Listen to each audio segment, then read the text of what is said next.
that fancy app for my phone to keep up with the pitch count. That went well. Is this one on the corner? Called strike, 1-1. I have him at 29 right now because that last inning went by quick. You know what Zach's saying now? Where was that call on the first batter of the ball game? Because, pitchers, they have long-term memories. And that one down and away, 2-1. Well, that first the first inning he had, I think it was like 17 to 18 pitches.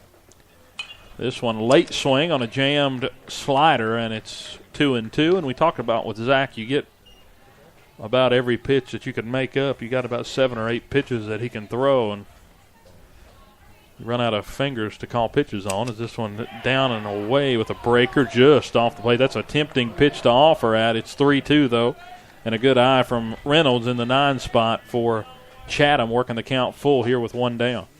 This one a fastball hit into the netting, and they're lucky the netting's there because that thing was a rocket, and it's still 3-2. If you're Chatham right now, you're going to have to get Zach out of his routine, out of his rhythm. I mean, he's working fast right now. Wind and fire from Griffith, 3-2 outside. Tried to get him to chase, and he wouldn't, and it's a walk. It's a 1-out walk to Grant Reynolds, and the top of the order coming up. Never want to walk the 9-hitter. But, sometimes the number 9 spot, it gets a bad rap, but most of the time that number 9 hitter is just as good and should be at the top of the order, especially when you think about it from the Virginia High side of things. You got Jamie in the 9 spot. It's just basically like having 2 leadoff men. Yeah, I was saying in some cases the 9 hitter right there can have a lot of speed, and it's like having an extra leadoff hitter. So 3-0 Cats lead it as we're back to the top of the order for the Cavaliers as Matt Arnold comes to the plate. He walked his last time up. Fresh count as Griffith will throw back over to first.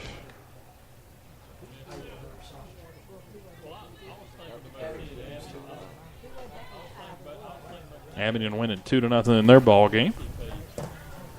Pitch on the way, outside corner, called strike. Yeah.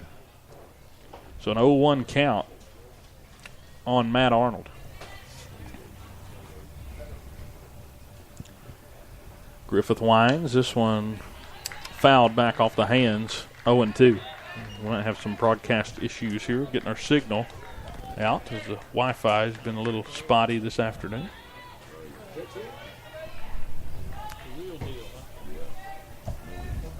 An 0-2 count as Griffith throws over, nearly picked off over at first. Close play. Zach got a good move over to first. Definitely surprised Reynolds that he went back over for a 3rd time. I always thought it was impressive for a righty to have a great move over to first, and he has a good lead over there, like he wants to go here anytime now. 0-2 count. This one outside corner. Mouse looks back to third, or back to first, and that one misses outside. He won't throw it. 1-2. So hopefully, let us know if we're back on and good here. We might have to change out our internet. Move to a different service provider. 1-2 count. Pitch on the way. This one down and away. Ball 2. Griffith trying to work that slider on the corner. Can't get a chase. It's not a pitch you can do much with. So Chatham's being. Well, the thing is, like right now, you're getting that close call. So if you're Zach, I mean, either you get the call or they swing at it. And as a hitter, you kind of have to swing at anything close right now. The pitch on the way, 2-2, and he gave him that one up and away and chased it. Matt Arnold strikes out, and there's 2 outs in the inning and 3 strikeouts for Zach Griffith. 3-0 Cats lead it, and now 2 outs in the inning. Number 2, Grayson Reed, the shortstop, who's 0 for 1 today, stands in with a man at first. Now, if you're Chatham right now, you're getting a little bit frustrated because you're wondering where all your offense is going. Yeah, a team that had 17 hits in the last 2 ball games.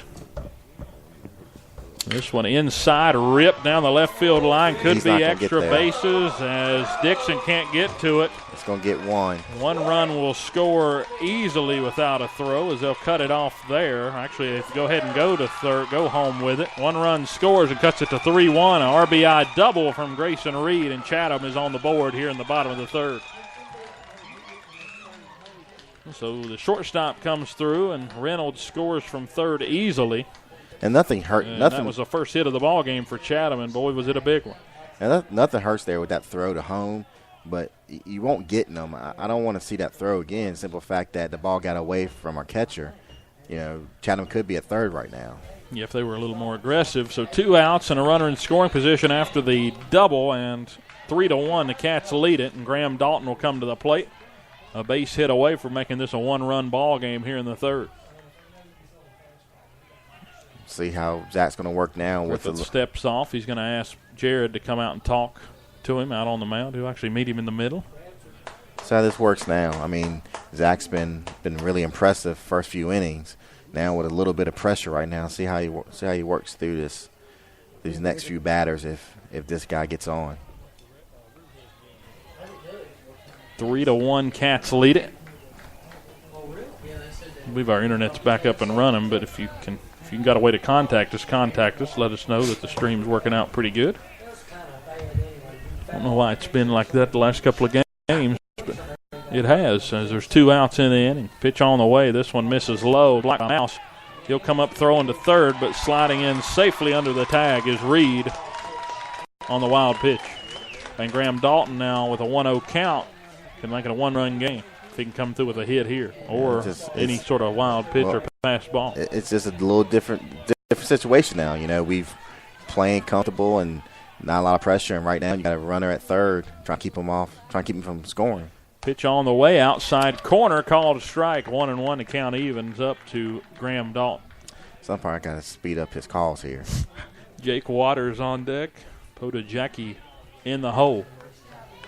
Someone's like suspense. Is that going to be a ball or a strike? A 1-1 count. Here's the pitch. It's way out in front of that breaking pitch. Off speed, and it's 1-2. Dalton flew out or popped out towards right his last time up. Now right. 1-2 count. Right now, I'll throw the same thing over. I'll throw the same thing again, and I guarantee he chases it.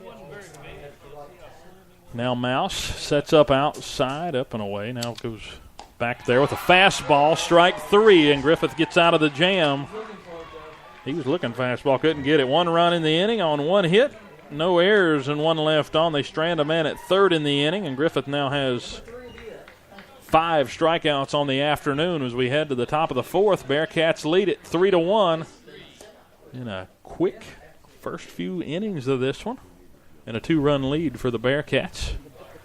And the freshman will go back out to the mound, and I think from some takeaways from that inning, got Griffith working through a jam there, but basically, getting back into the ball game. Chatham trying to get in, got a big double that half inning.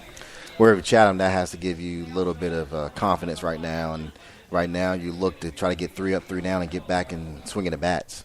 And if you're Bearcats right now, if you're us, I mean, we feel like we got to maybe get a run or two, or at least work the count a little bit right now. Maybe get some runners on. If you don't score, at least get some runners on and put a little bit of pressure on Chatham. Again, this will likely be our last broadcast. I don't think we're going to do the championship. They're going to televise it. So if not, you can come up the road and pull for the Cats in the championship game if they move on. Our next broadcast will be August 23rd at Tazewell for the football season. So we'll be ready for that. It won't be long. Be here before you know it. They'll play. You can watch the game at nfhs.com tomorrow. I think you got to pay I don't know, what is it, like $5 or $6 to watch? Yes, maybe a little more than that, but. Well, maybe you get on there, and once you get there, you'll just buy it anyway if it's like 15 or something. But Bearcats 27-16 all time in the state tournament. That's an impressive record. I know my alma mater, PH, just got their first state tournament victory a couple of days ago. So definitely interesting when you think of it like that, the success that Virginia has had in the playoff time. And they've won 7 state titles. Coach Daniels this year, if he could win it, would tie Eisenhower for the most all-time with all of them, 4-4, be 8. And this bunt to start the inning, a good one down the line, and it rolls just foul. Smart play by Arnold to let it go. It looked like he was going to give up a single there in the process, but he pulled back. And Bradley will have to come back and take another whack at it. He's behind an account 0-1. Perfect bump, but a couple of gravels went the wrong way down the line there. That's the way it goes. A couple of pebbles push it the other way. At Boyce Cox Field, that thing would have stayed right in play, right? It's not a team that bunts an awful lot. We've seen them bump more recently. And that would have been a base hit. I think that was their only chance of hoping it would go foul there. 0-1 And this one has been called a strike most of the day, but called high there for a ball, and it's 1-1. We'll take it when we're. I was going to say it looks like he's giving you the inside and outside, and he's not going to call that high pitch anymore. 3-1 the count, or 3-1 the lead, 1-1 the count. And this one's a called strike now, 1-2. Like he's inside and outside, and he's not going to call the high one. Bradley behind in the count. 1 ball, 2 strikes. He struck out swinging his last time up. Got out in front of a breaking pitch.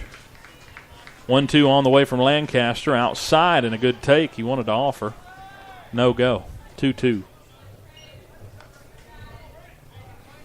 I mean, I didn't think he went there, but, I mean, hey, the catcher, he pointed there and try to see if they can steal one there. 2-2 Bradley to lead off here in the fourth. 3-1 the Cats lead it. This one swung on, lifted foul behind home plate, and we'll do it again with a 2-2 count. 3-0 Abingdon leading in the first inning of their ball game. If you want an update there, Abingdon definitely one of the strongest teams in that 3A tournament. Not many teams have 5 D1 players, as this one's a swing and a miss. Got him out in front of the breaking ball for the second time in the ball game. Like I said, if you're Bearcats, if you're us right now, we just kind of work the count, maybe get a few runners on. You don't have to get a run here, but at least get a few runners on, put some pressure on Chatham again. Don't let them get 3 up, get 3 down, get back and try to score some more runs. Don't let that happen. Jamie Lathrop stands in with 1 out, nobody on here in the fourth. Tries to put down a bunt, and I think he fouled it off there. And it's 0-1. Fouled it right back to the catcher. Now Jamie Lathrop trying to get a chance to get his first hit of the afternoon for 1 of the strikeout. Bobby Medley on deck. 3-1 Cats lead as Chatham got on the board with an RBI double in the last half inning. That one a called strike. 0-2 to Jamie. Outside pitch right now. It's a strike. Outside and inside. If you're, like I said, if you're Chatham right now, they're trying their best to get back. They want to swing the bats again. This one, a swing and a miss, strike 3. Got by the catcher. They'll throw down just in time. Got a fortuitous bounce off of that concrete behind home plate, and the catcher Waters waited on it and flew him out. If it didn't bounce back to him, I thought for sure Jamie was going to be on first right now. But if there was any sort of padding, which there is a little bit, but it took a hard bounce off of it, and that's back-to-back strikeouts. 5 in the ballgame for Lancaster, so both starting pitchers matching each other. The strikeout totals. I mean, it's like this kid has got those first inning jitters out. This one swung on, lifted foul off the bat of Bobby Medley. The catcher back around to the top of the order for the third plate appearance of the day for the senior for the Cats. Bobby's 1 for 2. Single and scored in the first and lined out to second base. Here's the 0-1 inside corner. That's been called a strike before, but it won't be here, and it's 1-1. Sound like Chatham fans wanted that to be called a strike.